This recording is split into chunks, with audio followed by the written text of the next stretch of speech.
Boa noite, tudo bem com vocês? Tudo tranquilo? Muito bem, pessoal, então hoje quero conversar com vocês sobre um assunto aí na tela. Vocês devem estar vendo a foto de alguns homens. Vocês conhecem esses homens? Já ouviram falar? Esses são os 3 homens mais ricos do mundo. São exemplos, questão de falando de riqueza, questão falando de poder, são exemplos de sucesso. Temos ali o Bernard Arnault, francês o nome dele. Talvez vocês nunca devem ter ouvido falar desse nome. Mas esse Bernard, ele está à frente de um conglomerado de empresas chamado LVMH. Talvez nunca ouviram falar também, Mas tem diversas marcas nesse conglomerado, dentre elas, uma que provavelmente vocês já ouviram falar, a tal da Louis Vuitton. Já ouviu falar Louis Vuitton? Marca de coisa cara, Então, esse conglomerado é só de coisa chique, itens luxuosos, Aí depois nós temos o Elon Musk, devem conhecer ele por causa da Tesla, SpaceX, agora comprou o Twitter, Então, um cara aí que teve muitos fracassos também na vida e agora ali está no sucesso. Segundo homem mais rico do mundo. Inclusive, o Bernard passou na última consulta aí, não faz muito tempo que passou aí do Elon Musk.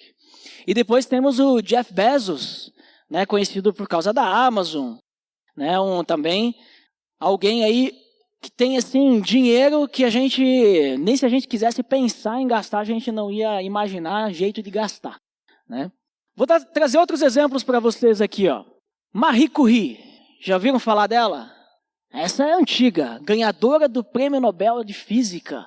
Por causa dela, foi ela que começou os estudos sobre radioatividade.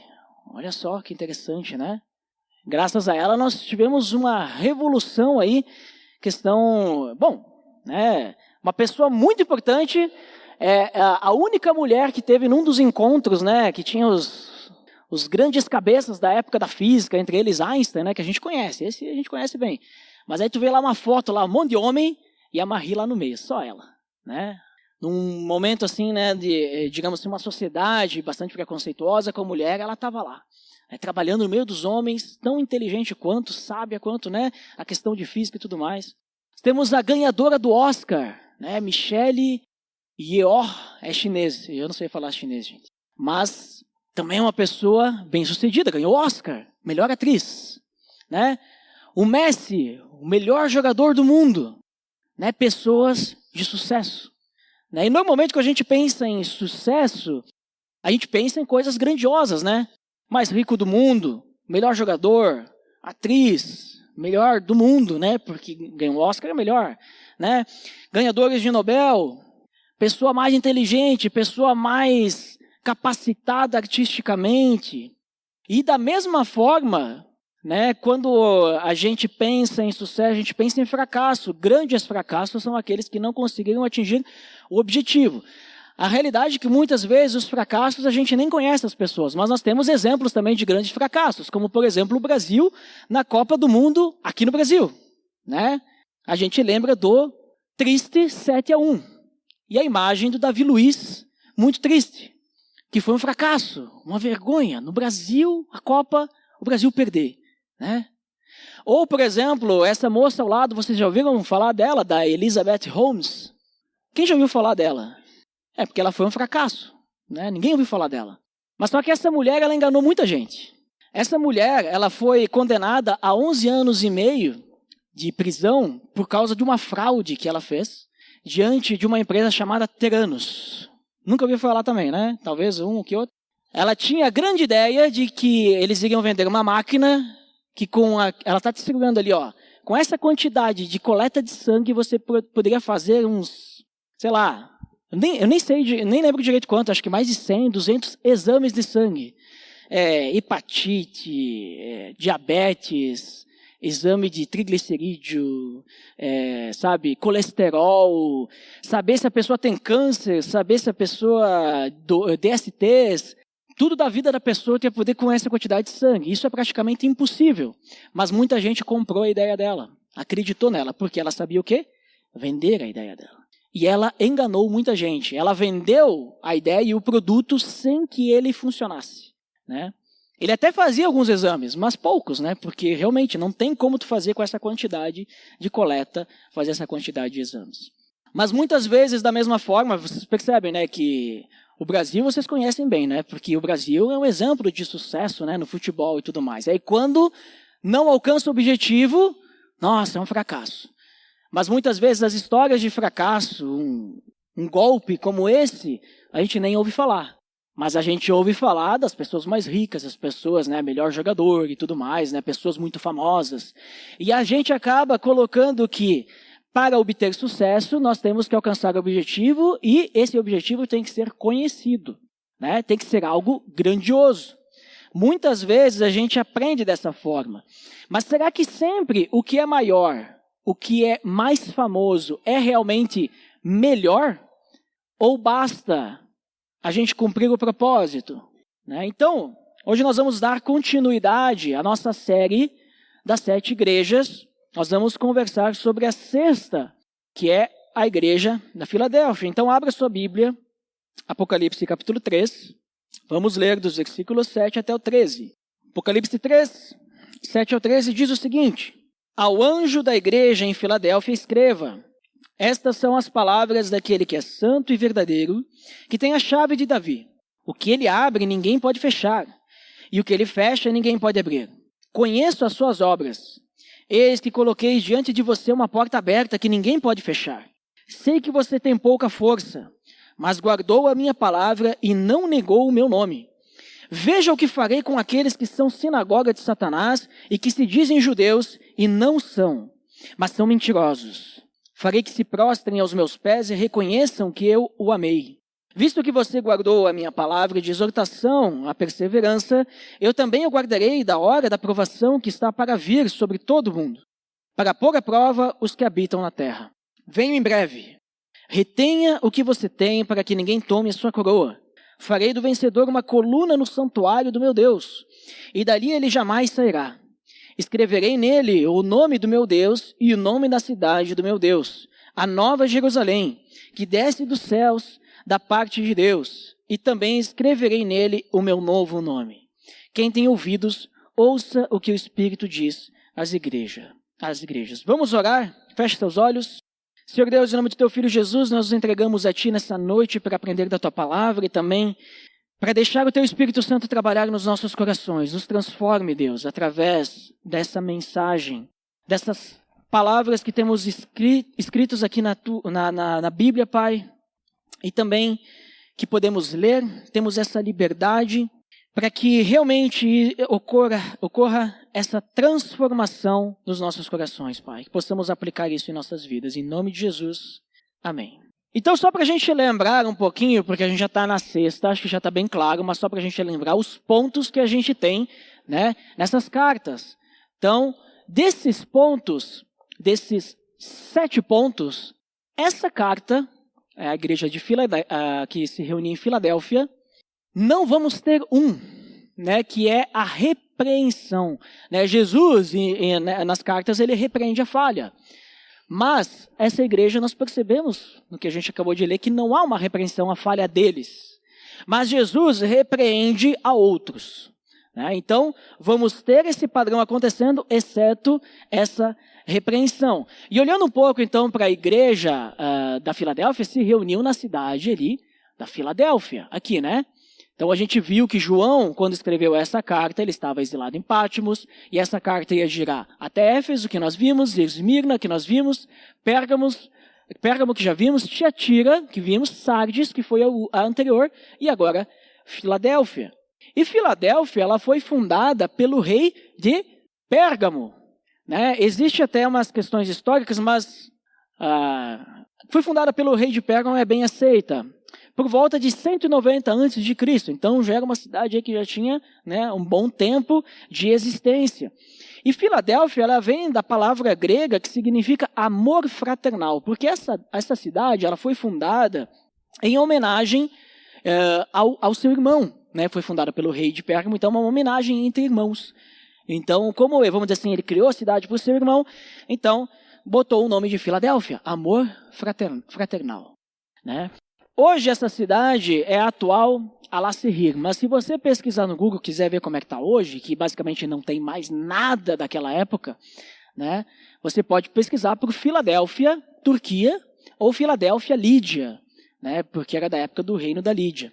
Então ela era uma cidade bem importante para o período ali, que a gente está lendo essa carta lá do Império Romano, porque ela estava estrategicamente posicionada na rota comercial da estrada postal imperial. Então, assim, tinha uma estrada que ligava, passava por aqui, assim, passava aqui em Tiatira também, que ligava depois a Ásia com a Europa. Então, passava por aqui, né? E lembre que Roma construiu as estradas, que ajudou depois a propagar o evangelho. Então, ela estava estrategicamente posicionada aí. É interessante, né, que as cidades ali, percebem que todas elas eram cidades importantes na região, né? Então, eram cidades que, vamos dizer assim, foram fundadas porque era onde eles estavam passando. Conforme eles iam passando, eles iam evangelizando e começavam novas igrejas. Só que, o que acontece? Ali em Filadélfia, tinha uma grande quantidade de terremotos. Frequentemente acontecia isso, por causa de vulcões que existiam naquela região. E em 17 depois de Cristo, essa cidade foi totalmente destruída. História repetida, parece, né? Porque aconteceu com Sardes, aconteceu com Tiatira, o mesmo terremoto, a mesma região. E essa informação é extremamente importante para a gente entender essa carta. Talvez a gente fique pensando, por que tu traz tanta, né, informação da cultura? Porque a gente vai perceber que faz toda a diferença nós entendermos isso. Por que que Jesus escreveu isso que ele escreveu para Filadélfia? Né? A forma como ele escreve é pensando neles. Então, como eles sofreram essa destruição, eles tiveram que se reconstruir. E ao se reconstruir diversas vezes, essa cidade, ela recebeu diversas mudanças de nome, né? Com o passar do tempo. Porque eles homenageavam os governadores romanos, né? Porque eles diminuíam ou deixavam de cobrar impostos, mandavam materiais para ajudar na reconstrução, então, de uma forma de homenagear, então eles mudavam o nome da cidade. Guardem essa informação, é importante. Essa cidade, então, eles também tinham atividade pagã, né? Eles tinham produção de uva, né? Era praticamente uma Bento Gonçalves, né? Produção de uva, só que diferente de Bento Gonçalves, eles honravam o deus Dionísio, né? O deus da uva. Né? Mas a gente não percebe Jesus falando sobre isso. Ele não se atém a esse detalhe. Né? Olha só que interessante para a gente ver a fidelidade dos cristãos que se reuniam em Filadélfia. Então essa igreja ela foi fundada provavelmente por Paulo, quando ele estava em Éfeso, né? Andando ali pela Ásia e tudo mais. Então a gente percebe no primeiro versículo, Jesus ele direcionando a carta à igreja de Filadélfia, né, ao anjo da igreja de Filadélfia, e a gente percebe ele se identificando como remetente, dizendo que essas são as palavras, e esse versículo também ele é bem interessante, que ele é personalizado para esses cristãos, dizendo que as palavras daquele que é, primeiro, santo, ou seja, Cristo, ele compartilha da natureza santa e sem pecado do seu Pai. Jesus, ele é totalmente puro, livre de pecado. E também, ele é verdadeiro. Ou seja, não há nada falso nele. Isso exala a confiabilidade de Cristo, né? Exalta essa confiabilidade. E a sua também capacidade de cumprir as promessas. Porque Jesus, ele vai fazer promessas aqui. Então, ele já está deixando a dica. Essas são as palavras daquele que é verdadeiro. Então, o que ele está prometendo aqui será cumprido, porque ele é o verdadeiro. Inclusive, ele é o caminho, a verdade e a vida. Né? Então, as palavras dele são puras e confiáveis. E ele diz também que é quem tem a chave de Davi. E agora complicou, né? O que é a chave de Davi? A chave de Davi nos leva já a entender as promessas messiânicas, porque as profecias diziam que o Messias seria um descendente de Davi. Então, ele é quem tem a chave de Davi. Ele é da linhagem messiânica, da linhagem de Davi. Realmente, Jesus era descendente de Davi. Mas mais que isso, quando se diz que ele tem a chave de Davi, significa que ele é o único que pode abrir as portas do reino de Deus. Mas ninguém. né? No capítulo 1, no versículo 18, a gente havia lido lá no começo que ele tinha nas mãos a chave da morte e do Hades. E aí, então, faz um paralelo, as chaves da morte e do inferno, agora com a chave da salvação e bênção, porque ele tem a chave de Davi. Então isso significa, né, inclusive ele fala, o que ele abre, ninguém pode fechar. E o que ele fecha, ninguém pode abrir. Ou seja, o que ele abre, ninguém pode fechar, quer dizer que no momento que Jesus ele abre a porta da cidade santa, a salvação ela é garantida. Todos aqueles que chegam até Jesus têm a sua salvação garantida.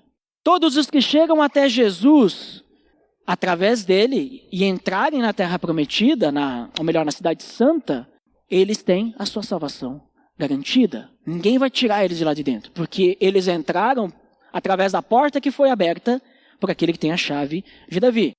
E o que ele fecha, ninguém pode abrir.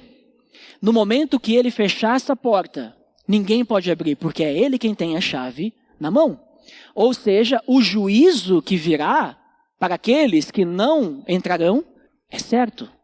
Não pensem que, vamos dizer assim, vai dar alguma coisa no final e não vai ter o juízo, virá o juízo. Né? Então ele já está dizendo isso. E por que ele está dizendo isso? E agora que vem a questão importante de a gente conhecer o contexto e a cultura daquela região. Os cristãos que se reuniam na Filadélfia, eles estavam sendo perseguidos pelos judeus, que é o que ele vai falar em seguida. Que eles insistiam que só eles pertenciam a Deus. Eles eram o povo de Deus, eles eram o povo escolhido. E Jesus diz o quê? Meus queridos, quem está segurando a chave de Davi na mão sou eu. Não são vocês que decidem quem é o povo de Deus e quem não é. Então, é ele quem vai abrir a porta e é ele quem vai fechar. Ninguém mais pode fazer isso. É dele que vai vir a salvação. Então, já no primeiro versículo, ao identificar Jesus, ele mesmo já está confortando essa igreja, dizendo o seguinte: vocês estão sofrendo nas mãos desses perseguidores de vocês, mas lembrem-se que o que eles falam não é a verdade. Eu sou a verdade. Né? Então Jesus é quem tem realmente autoridade para permitir ou não que as pessoas entrem no céu, porque é só ele que é puro, só ele que é confiável, só ele que tem a chave da cidade santa na mão. E aí continuando, depois ele se apresentar e já mostrar quem tem autoridade, quem é que realmente tem poder para algo assim, ele já diz, conheço as suas obras, né? Então todas as cartas, podem perceber, se vocês voltarem aí cada início de cada igreja, ele vai sempre dizer, conheço as suas obras, eu sei das tuas obras, sei onde vocês estão, né? Nada foge do conhecimento de Deus. Mas ele diz o seguinte: coloquei diante de você uma porta aberta, né? Que ninguém pode fechar. Sei que você tem pouca força, mas guardou a minha palavra e não negou meu nome. Essa porta aberta significa o seguinte: apesar de que eles eram uma igreja pequena em número, a gente pode ter essa interpretação através de entender que eles eram uma igreja fraca. Apesar disso, eles estavam, como eu falei antes, né? Olha só a localização deles, né? Eles estavam numa importante rota comercial que ligava toda a Ásia e a Europa. Então passava por ali.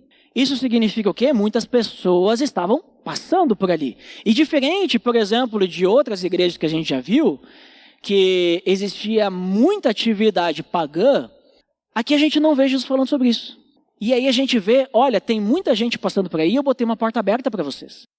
Porque vocês estão no lugar de passagem, ou seja, vocês têm muita oportunidade para evangelizar, né? E diante dessa grande oportunidade de evangelização, vocês estão aproveitando, né? Então a gente percebe que a gente precisa conhecer o nosso ambiente, aproveitar quando Deus abre as portas, porque Ele está abrindo portas para a gente, né? Essa porta aberta, então, dá essa ideia de oportunidade. Às vezes um vizinho que está querendo ouvir do evangelho. Às vezes uma oportunidade no trabalho. Às vezes uma pessoa que a gente acaba conhecendo através de um outro amigo. Né? Ali, eles tinham muitas pessoas passando, oportunidades para falar do evangelho. E eles estavam aproveitando isso, né? Jesus, ele sabe que eles têm pouca força. Ele diz, eu sei que vocês têm pouca força. Né? Pode significar que eles eram pequenos em número. Né? Eles não eram uma grande potência, assim, pessoas, né? Uma grande quantidade de pessoas para fazer essa obra. Ou pode também significar que eles tinham pouca capacidade, né, de agir. Mas mesmo assim, e aí vem o elogio, né? Eles guardavam a palavra. Eles eram fiéis e eles não negaram o nome de Jesus. Então percebem, né? Eles tinham tudo para ficar de boa, tranquilo. Eles tinham tudo para ignorar ali. Ah, não, a pessoa está de passagem, eu nem vou falar porque amanhã ela não está mais aqui. Não vou falar. E Jesus deixou essa oportunidade para eles e eles estavam aproveitando. Talvez por isso que era uma igreja que não crescia em número. Porque as pessoas não moravam ali, né? Estavam de passagem. Mas eles falavam. Diante da perseguição, diante até do contra ali dos judeus, né? Eles continuavam a fazer. Não importa se eles dizem que nós não somos o povo de Deus. Para nós somos. Nós temos Jesus Cristo, né? Ele é suficiente para nós. Então, mesmo na limitação, eles não desperdiçaram essa oportunidade missionária. Né? Mesmo diante de tudo que estava perante eles. Né? Eles eram pequenos e insignificantes aos olhos dos homens. Há uma igreja que não cresce. Né? Mas eles eram grandes aos olhos do Senhor. Então, na visão humana, eles eram um ministério fracassado, mas na visão divina, eles eram um sucesso. Isso acontece muito com igrejas que vivem em cidades universitárias. Eles evangelizam universitários, eles passam ali 4, 5 anos e eles vão embora. E a igreja, ela fica com uma rotatividade, acontece. Né? Então, assim era Filadélfia, uma cidade, uma igreja, né, em que as pessoas, ou melhor, que a igreja, né, era fraca. Mas para Deus, ele reconhecia. Vocês podem até ser fracos, mas vocês guardam a minha palavra.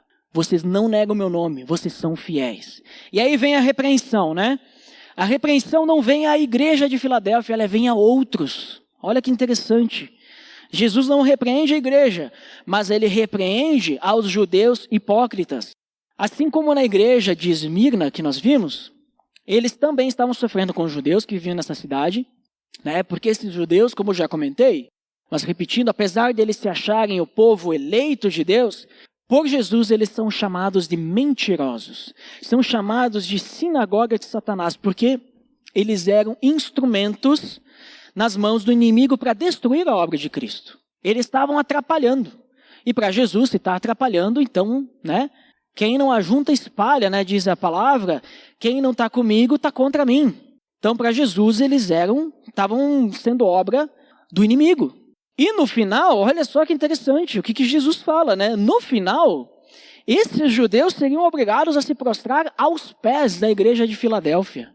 Eles são tão orgulhosos que eles teriam que se humilhar no seu orgulho, porque eles se acham que eles são tão bons, tão grandes, por causa da sua história, por causa de quanto tempo que eles conhecem a Deus e tudo mais, que esses novos cristãos da Filadélfia, que seguem a Jesus fielmente, né, estão sofrendo nas mãos deles, que Jesus diz, olha, no final, eles vão se prostrar aos pés de vocês.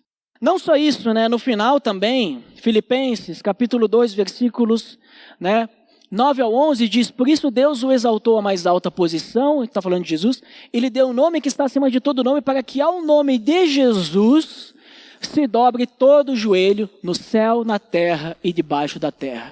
E toda língua confesse que Jesus Cristo é o Senhor, para a glória de Deus Pai. Então, de qualquer forma, alguns voluntariamente, porque querem, né? Outros, de forma obrigada, vão ter que se prostrar e reconhecer o Senhor dos Senhores, lá no final. Então, olha só que interessante, ele já repreende esses judeus e diz, olha, em todo o seu orgulho, a casa deles, né, o castelo deles vai cair, porque eles vão ter que descer aí do salto deles, né? E vão ter que se prostrar perante vocês e se prostrar perante mim também, né? E voltando aos cristãos da Filadélfia, por causa que eles perseveraram, né? Visto que você guardou a minha palavra de exortação à perseverança, Por causa disso, Jesus também guardaria eles da provação que viria, né? Porque Jesus traria uma provação ao mundo, né? Colocaria o mundo à prova.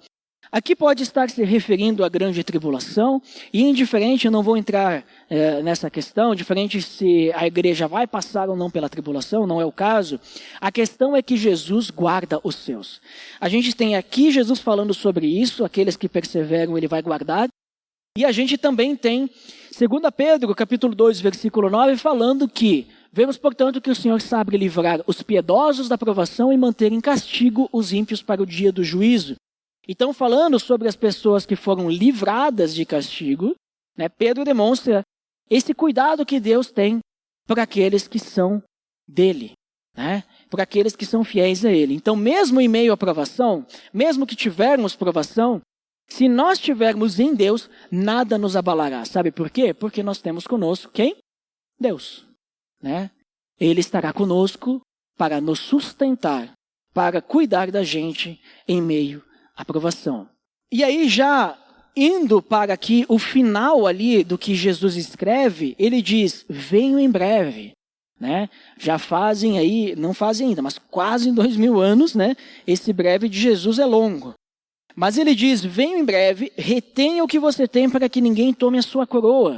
Então persevere, mantenha-se firme, retenha o que você tem, aquilo que você já conhece, conserve isso. Jesus está exortando a igreja que se reunia na Filadélfia para que eles continuassem firmes, como eles já estavam. Olha só que interessante. Ele não diz assim, vocês têm muito que melhorar. Vocês estão muito longe do que eu espero de vocês. Jesus está dizendo para essa igreja, retenham o que vocês têm, continuem assim, mantenham-se firmes para uma igreja que ele acabou de dizer que é fraca. Porque percebam, aquilo que a gente entende que é fraco e forte não é a mesma coisa para Deus. Né? Sucesso para Deus não é aquilo que a gente vê ali fora de sucesso. Não são os exemplos que a gente viu no início. São sucessos na sociedade. Mas perante Deus as coisas são diferentes. Inclusive ele fala, você já, né? Ele diz que eles já têm a coroa do vencedor, porque ele diz para que ninguém tome a sua coroa. Então a gente já percebe que a gente só precisa perseverar até o final, porque a coroa do vencedor, lembra que essa coroa eu expliquei em outro momento, que a coroa é do vencedor dos jogos, né? Não é uma coroa de rei, mas dos jogos, aquele que vence, que chegou à linha de chegada, que venceu o jogo, ganha, em vez da medalha, ganhava a coroa na época, né? Então você já tem essa coroa que é o símbolo da vida eterna, você já tem isso garantido, mas você precisa continuar, você não pode abandonar. Você não pode se desmotivar e simplesmente, tá ficando difícil e tudo mais, olha, esses judeus estão falando mal de mim e tal. Não, continue firme. Mas tu vê, a gente está aqui há tanto tempo, a gente fala que todo mundo passa, a gente vai falando do evangelho para eles e as pessoas não ficam aqui. As pessoas não continuam. Mas você está falando do evangelho ou não está? Estou. E o que Jesus pediu para você fazer? Falar do evangelho, acompanhar as pessoas, ensinar. E você está fazendo? Estou. Tá aí, você quer o que mais? Eu quero uma igreja com 3.000 pessoas. É isso que Jesus prometeu pra gente? Não é isso que ele promete pra gente. Sucesso não é quantidade, não é grandiosidade.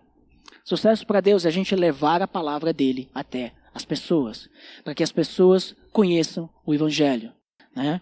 E ele promete bênção ao vencedor. Farei do vencedor uma coluna, e esse versículo ele é bem importante também a gente entender a história e a cultura dessa cidade. Senão a gente não vai entender nada. Farei do vencedor uma coluna no santuário do meu Deus. Gente, o que é uma coluna no santuário? Por que ele está dizendo isso? Será uma coluna no santuário do meu Deus. Uma coluna no santuário de Deus. Jamais sairá dali, ele diz. O que isso significa? Pensem numa construção. Qual que é a parte mais firme da construção? As colunas. Fundação. Né? Se fizer uma casa sem fazer fundação, tem chance de cair, né? Mas aí o que acontece? Daí acontece uma calamidade, as paredes caem, são derrubadas, mas se tem uma boa fundação e boas colunas de sustentação, tu vê que ficou lá, né? O esqueleto, né, fica, né? Eu não trabalho com construção civil, mas eu acho que é mais ou menos isso, né? Alguém pode me corrigir aí, né, se eu estou errado. Então, Quando a gente fala dessas colunas, representa o quê? Estabilidade. Estabilidade. Pensem que eles estavam numa cidade que passava por terremotos, atividade vulcânica. Tiveram a cidade destruída, totalmente destruída, porque aqui estamos por volta ali de uns 40, 50 anos antes, né? E aí eles tiveram a cidade toda destruída, eles sabiam muito bem o que era ter destruição. E provavelmente os templos que foram destruídos, as colunas poderiam até mesmo estar lá, né? Hoje, o que sobrou da antiguidade não é dessa época. O que sobrou da antiguidade é uma igreja,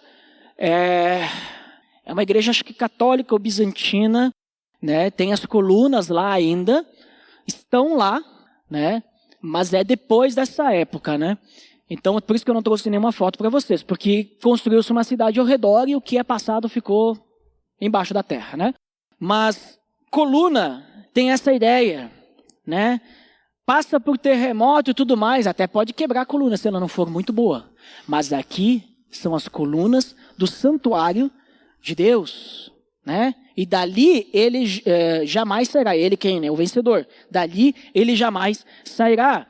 Então, nesse caso, a estabilidade é permanente, para sempre.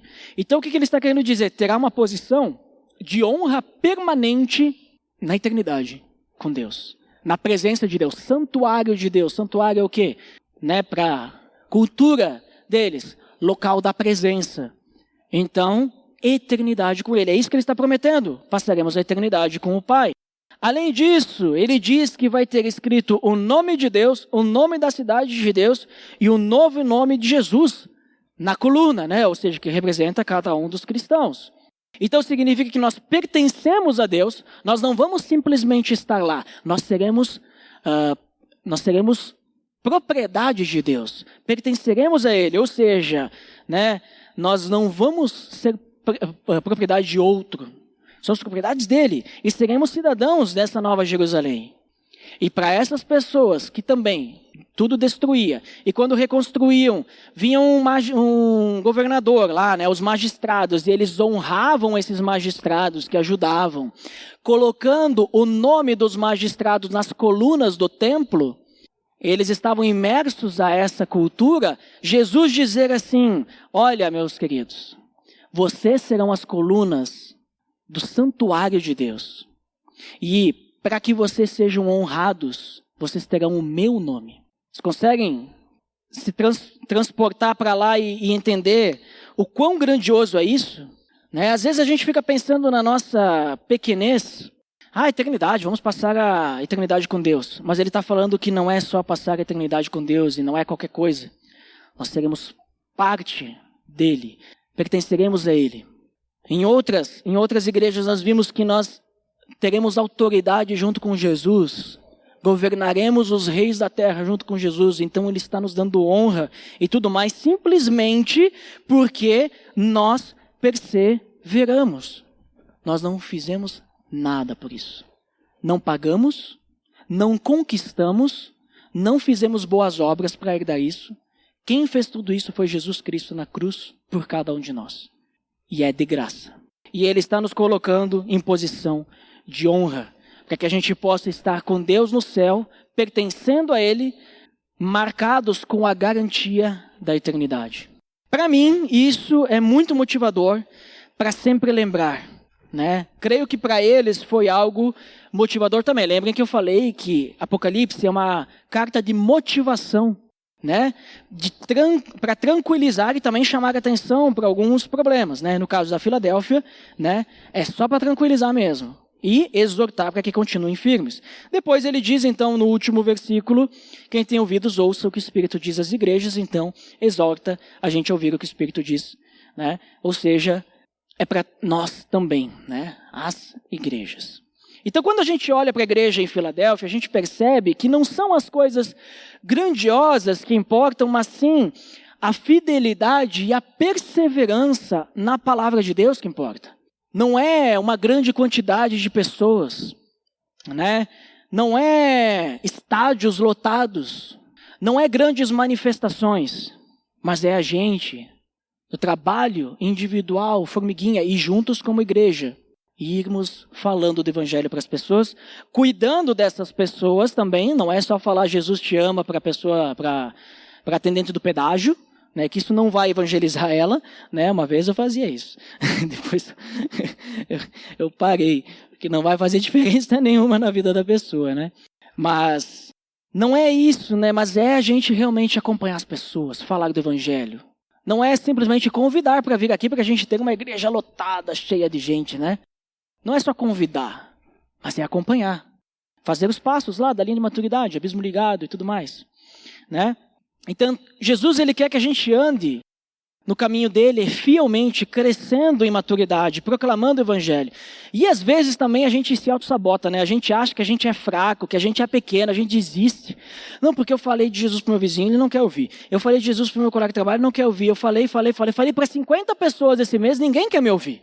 Continue. Que uma hora o teu vizinho, que você falou uma vez e falou a segunda, talvez depois de 3 anos você falando toda semana, talvez ele diga, tá, eu quero ir, né? Quero ouvir esse tal de abismo ligado aí, né? Só não me leva pro meio do mato, né? Tipo, para ver o abismo. E não entende, né? O que é abismo ligado, negócio estranho. Né? Daí você vai poder explicar para ele, vai poder apresentar o evangelho, poder explicar, né, o que significa essa ideia de abismo ligado, esse livrinho, né? Por que esse nome, né?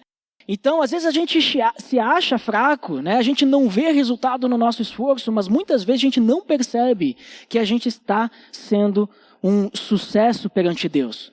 Porque Deus conhece as nossas obras. Ele diz aqui, ó, no início, conheço as suas obras. Ele conhece as nossas também, ele conhece o nosso coração, né? Então, ele conhece o que a gente faz e mais vale a gente perseverar no serviço e no crescimento com ele, no foco, do que a gente fazer as coisas só por fazer também. Né? Fazer porque tem que ser feito, ou muitas vezes também fazer para aparecer. Né? Não, veja bem, ó, essa semana aqui eu evangelizei 15 pessoas, né? Veja como eu sou evangelizador. Não é para isso que você evangeliza. Se você está fazendo para falar para as pessoas quantos você acompanha e tudo mais, você está no caminho errado. Né? Talvez você está indo no caminho da igreja de Sardes. Filadélfia era o oposto de Sardes. Sardes era aquela igreja que a gente viu na última vez que eu falei com vocês, que era, lembra, a igreja em cima do monte? Ninguém chegava até eles, intransponíveis, foram dominados, não eram grande coisa nada, mas eles continuavam na glória passada. Nós somos importantes, eles eram muito conhecidos, mas as obras deles eram mortas, viviam de aparência, né? Também eram diferentes de Éfeso. Éfeso foi aquela primeira, né? Abandonou o primeiro amor. Então, nem tudo precisa ser grandioso para que dê certo. Já falei, abismo ligado é uma coisa grandiosa, é 1 a 1 trabalho de formiguinha. Mas para Deus, nós estamos fazendo aquilo que Ele pediu para a gente fazer. Sucesso. Né? Não estou dizendo que vocês têm que buscar o sucesso, não é isso. Mas eu quero dizer assim, percebam que Deus ele está alegre com esse tipo de atividade. Não coisas, nossa, que vai aparecer na mídia e tudo mais. Mas aquilo que nós fazemos para a obra dele, discipulado. Né? Na comunicação eu falo para o pessoal sempre que o nosso objetivo é eliminar os ruídos para que as pessoas não percebam que tem problema, porque daí se tem problema é problema da comunicação, né? Se tem ruído. Ou seja, o nosso objetivo é que as pessoas não percebam que existe comunicação. Porque quer dizer que não tem ruído e o trabalho está sendo feito. Então, se ninguém perceber e ninguém vê que a gente está fazendo algo, a gente está fazendo o nosso trabalho bem feito. Ou seja, eu digo para o pessoal que o nosso objetivo é ninguém saber que a gente está fazendo algo. Né? Tipo, a gente não pode ser engrandecido por isso. Não podemos ser percebidos. Porque daí não tem ruído. Se tem ruído, é problema. Né? Então eu acabo fazendo um processo inverso quase, né? Pode ser desmotivador, mas ninguém vai ver que eu fiz tal coisa. Não, ninguém precisa saber que você fez, as pessoas precisam ver que existe aquilo que a gente quer comunicar, né? Então, essa que é a ideia, não são os mega festivais, né? A gente ir lá na praça fazer um mega evento, vai dizer, olha a Aliança Bíblica, hein? Que está aí fazendo esse evento na praça. Ah, muito boa essa igreja, né? E aí depois não faz diferença nenhuma. Querem ver um exemplo? Vocês conhecem esse casal aí? Talvez nem todos conhecem. Tá? Quem não conhece, eu gostaria Quem não conhece esse casal aí, imagina o que eles fizeram. Né? Vocês diriam que eles são um exemplo de sucesso porque eu botei um casal genérico para aqueles que não conhecem, né? Uma foto genérica, né? Quem que é? Posso ter pegado na internet. O que eles fizeram? Para quem conhece, né, esse casal, né, o falecido Samuel e a dona Edna, são nada mais, nada menos do que as pessoas que são responsáveis por nós estarmos aqui hoje. Casal de missionários que veio de lá do norte da América para vir evangelizar aqui, no sul do país, na Serra Gaúcha. Muitas pessoas nem sabem quem são. Se eu for para São Paulo mostrar essa foto, ninguém sabe quem que é. Se eu falar até o nome, Samuel, quem é? Não sei. Mas para Deus é um sucesso. Para Deus eles fizeram uma grande obra. Uma obra que começou de formiguinha. Que evangelizaram uma pessoa aqui, uma pessoa ali. Andaram junto com essa pessoa, andaram junto com aquela pessoa. Né? Começaram numa cidade com um grupo pequeno, começaram em outra cidade com outro grupo pequeno. E foi indo. E essas pessoas continuaram esse trabalho.